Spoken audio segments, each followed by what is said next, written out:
Hello दोस्तों, step towards stock market YouTube channel पे आप सभी का स्वागत है।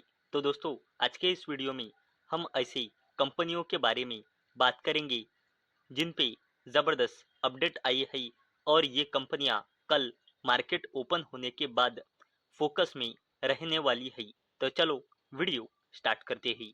तो सबसे पहले बात करेंगे कर्निक्स माइक्रो सिस्टम्स लिमिटेड के बारे में। तो दोस्तों, इस कंपनी को छत्तीर रंजन लोकोमोटिव वर्क्स के तरफ से लार्ज डोमेस्टिक और मिला है 2465.71 करोड़ रुपीज का ऑनबोर्ड कवच लोकोमोटिव इक्विपमेंट के 3024 सेट्स की सप्लाई, इंस्टॉलेशन, टेस्टिंग और कमीशनिंग के लिए। और इसी अपडेट के वजह से कल कर्नेक्स माइक्रो सिस्टम्स लिमिटेड ये कंपनी फोकस में रहने वाली है। नेक्स्ट अपडेट है दोस्तों ट्रांसरेल लाइटिंग लिमिटेड को लेकर। तो दोस्तों, इस कंपनी को टोटल 527 करोड़ रुपए की न्यू ऑर्डर्स मिले हैं। और दोस्तों, जब से न्यू फाइनेंशियल ईयर 2026 शुरू हुआ ही तब से टोटल इस कंपनी को 5,637 करोड़ रुपए की ऑर्डर मिले हैं। और इसी अपडेट के चलते ट्रांसरेल ये कंपनी भी फोकस में रहने वाली है। करते हैं L&T टेक्नोलॉजी सर्विसेज लिमिटेड के बारे में। तो दोस्तों, इस कंपनी ने अपने फाइनेंशियल ईयर 2026 के क्वार्टर 3 के नंबर डिस्क्लोज किए हैं। और अगर हमने इस कंपनी के कंसोलिडेटेड नंबर देखे तो इस कंपनी के sales year on year basis पे बढ़कर और क्वार्टर ऑन क्वार्टर बेसिस पर कम होकर क्वार्टर 3 में आई है 2,924 कोटि रुपए। वैसे ही इस कंपनी का net profit year on year basis पे और क्वार्टर ऑन क्वार्टर बेसिस पे बोथ केस में कम होकर क्वार्टर 3 में आया है 303 करोड़ रुपए। और इसी अपडेट के चलते ये कंपनी भी फोकस में रहने वाली है।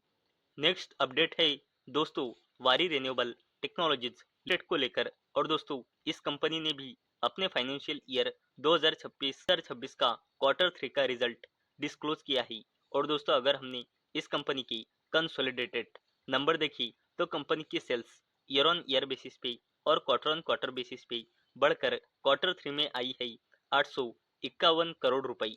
वैसे ही इस कंपनी का net profit year on year basis पे और क्वार्टर ऑन क्वार्टर बेसिस पे बढ़कर क्वार्टर 3 में आया ही 120 करोड़ रुपए। और इसी अपडेट के चलते ये कंपनी भी फोकस में रहने वाली है। नेक्स्ट कंपनी है दोस्तों NBCC इंडिया लिमिटेड।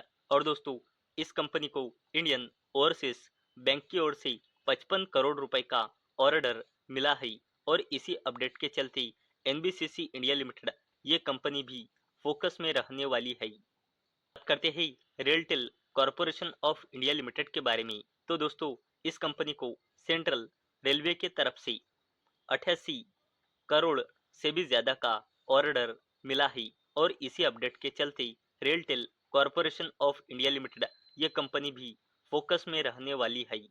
अब बात करते हैं भेल यानी कि भारत हेवी इलेक्ट्रिकल्स लिमिटेड के बारे में। तो दोस्तों, भारत हेवी इलेक्ट्रिकल्स लिमिटेड ने Vande Bharat sleeper train project के लिए under slug traction transformers supply शुरू कर दिया है। और दोस्तों, इसी अपडेट के चलते भेल यानी सरकारी company Bharat heavy electricals limited ये कंपनी भी फोकस में रहने वाली है। नेक्स्ट कंपनी है दोस्तों HDB फाइनेंशियल सर्विसेज लिमिटेड। और दोस्तों, इस कंपनी ने भी अपना क्वार्टर 3 का रिजल्ट डिस्क्लोज किया है। तो दोस्तों, इस कंपनी के sales year on year basis पे बढ़कर और क्वार्टर ऑन क्वार्टर बेसिस पे भी बढ़कर क्वार्टर 3 में आई है 4,674 करोड़ रुपए। वैसे ही इस कंपनी का net profit year on year basis पे और क्वार्टर ऑन क्वार्टर बेसिस पे बढ़कर क्वार्टर 3 में आया है 644 करोड़ रुपए। और इसी अपडेट के चलते ये कंपनी भी फोकस में रहने वाली है। बात करते हैं दोस्तों एंजल वन लिमिटेड के बारे में। तो दोस्तों, एंजल वन लिमिटेड ने 23 रुपए पर शेयर का इंटरिम डिविडेंड अनाउंस किया है। और इसे देने के लिए रिकॉर्ड डेट फिक्स की है कंपनी ने 21 जनवरी 2026। और दोस्तों उसी के साथ साथ एंजल वन लिमिटेड ने 1:10 के रेशियो का स्टॉक स्प्लिट भी अनाउंस किया है। और दोस्तों एंजल वन लिमिटेड ने अपने क्वार्टर 3 का रिजल्ट भी डिस्क्लोज किया है। और दोस्तों इस कंपनी के सेल्स क्वार्टर 3 में quarter year on year basis पे और क्वार्टर ऑन क्वार्टर बेसिस पे बढ़कर क्वार्टर 3 में आई है 1335 कोटि रुपए।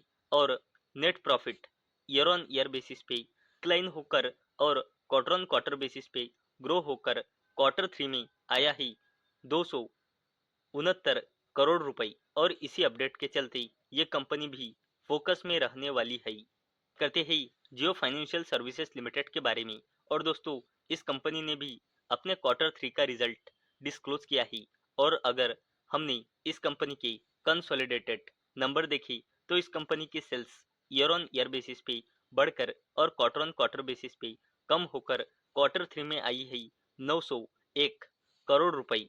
वैसे ही इस कंपनी का net profit year on year basis पे कम होकर और क्वार्टर ऑन क्वार्टर बेसिस पे भी कम होकर क्वार्टर 3 में आई है 269 करोड़ रुपए। और इसी अपडेट के चलते कल जियो फाइनेंशियल सर्विसेज लिमिटेड ये कंपनी भी फोकस में रहने वाली है। तो दोस्तों मुझे उम्मीद है आपको ये वीडियो पसंद आया होगा। तो दोस्तों अगर आपको ये वीडियो पसंद आया होगा तो इस वीडियो को लाइक करें और चैनल को सब्सक्राइब करें। और दोस्तों मैंने ये वीडियो सिर्फ और सिर्फ एजुकेशन और इंफॉर्मेशन पर्पस के लिए बनाया है। मेरे ओर से कोई भी रिकमेंडेशन नहीं है कि आप इन स्टॉक्स को बाय करो, सेल करो या फिर होल्ड करो। तो चलो मिलते हैं कल शाम 6 बजे। तब तक के लिए टाटा, बाय बाय।